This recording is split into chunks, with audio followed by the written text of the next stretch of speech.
حضرت ابو ذر غفاری رضی اللہ تعالی عنہ کے ساتھ حضرت عثمان رضی اللہ تعالی عنہ تھے۔ ایک تو حضرت عثمان بن عفان ہیں، یہ اور صحابی ہیں۔ کہتے ہیں کہ ہم اکٹھے جا رہے تھے، راستے کے اندر ایک درخت آیا جس کی ایک شاخ لٹک رہی تھی، جس کے اوپر زرد پتے تھے۔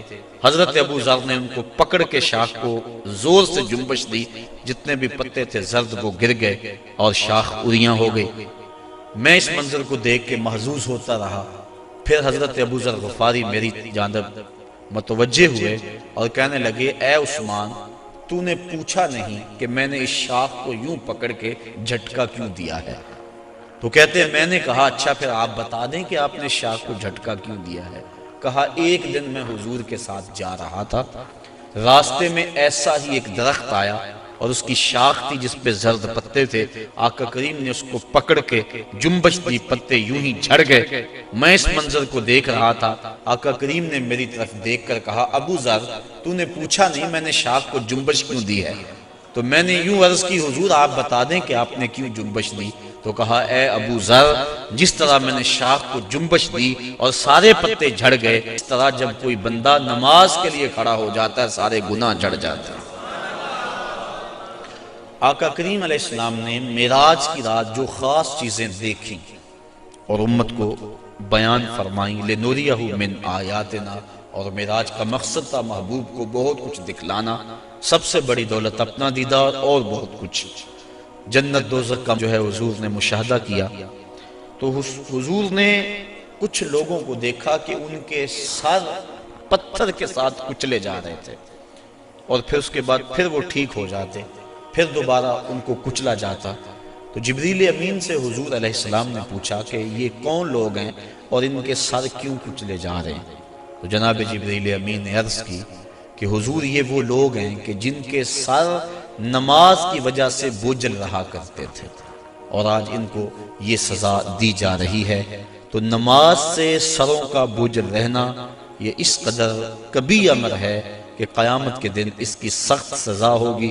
آپ نے علماء سے سینکڑوں بار یہ سنا، اول ما یحاسب بہ العبد یوم القیامہ الصلاۃ، قیامت کے دن بندے سے سب سے پہلا سوال نماز کا کیا جائے گا، اور اگر پہلا سوال کا جواب بھی نہ آیا اگلی باتیں تو بعد میں ہیں، اس لیے ہمیں قصد کرنا چاہیے کہ آج کے بعد نماز نہیں چھوڑیں گے۔ حضور علیہ السلام نے معراج کی رات ایک شخص کو دیکھا، لکڑیوں کا ایک بہت بڑا گٹھا تھا جس کو اٹھانے کی کوشش کرتا تھا، لیکن اس سے وہ اٹھایا نہیں جاتا تھا، بھاری تھا، اس کی طاقت سے زیادہ تھا، لیکن اس کے باوجود وہ دائیں بائیں سے لکڑیاں اس کے اندر شامل کرتا تھا۔ پوچھا کہ یہ کون شخص ہے؟ اس کا جو گٹھا ہے لکڑیوں کا وہ پہلے بڑا بھاری ہے، اور مزید وہ لکڑیاں دائیں بائیں سے لے کر اس کے اندر شامل کر کے اس کو مزید وزنی کرتا چلا جا رہا ہے۔ تو عرض کی کہ حضور یہ آپ کی امت کا وہ شخص ہے کہ جس کے پاس لوگوں کی کثرت کے ساتھ امانتیں موجود ہیں، اور وہ ان کو ادا کرنے کی پوزیشن میں نہیں، لیکن اس کے باوجود اور امانتیں پکڑتا چلا جا رہا ہے، اور اس بات میں حدیث ہے کہ لوگ میرے پاس پیسے امانتیں جمع کروائیں۔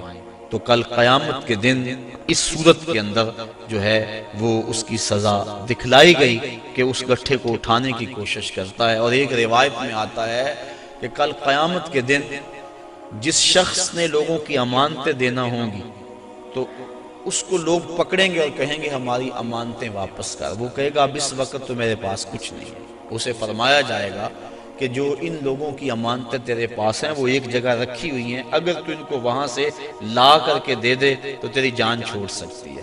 تو وہ کہے گا کہ کہاں ہیں؟ تو اس کو جہنم کے دروازے پہ لے جایا جائے گا، اور پھر کہا جائے گا اس جہنم میں اتر، اس کے پیندے میں امانتیں رکھی ہیں اور وہ نکال کے ان لوگوں کو دے۔ اور حدیث کی روح سے جہنم کی جو گہرائی ہے وہ 70 سال لگتے ہیں اس کی تہہ تک پہنچنے میں۔ آقا کریم تشریف فرما تھے کہ ایک دھماکے کی آواز آئی، پوچھا صحابہ اس آواز کو سنا؟ عرض کی ہاں۔ فرمایا کہ یہ آواز کیسی ہے؟ اللہ و رسولہ عالم۔ عرض کی اللہ اس کا رسول جانتا ہے۔ فرمایا 70 سال قبل جہنم میں ایک پتھر پھینکا تھا، اب وہ پیندے پہ گرا ہے، یہ اس کے گرنے کی آواز ہے۔ تو 70 سال جاتے ہوئے لگتے ہیں اور 70 سال آتے ہوئے لگتے ہیں۔ بعض لوگ کہہ دیتے ہیں یار اگر جہنم میں گئے بھی تو ایک جھٹکا لگے گا، اگر ایک جھٹکا بھی لگا تو 140 سال لگ جائیں گے۔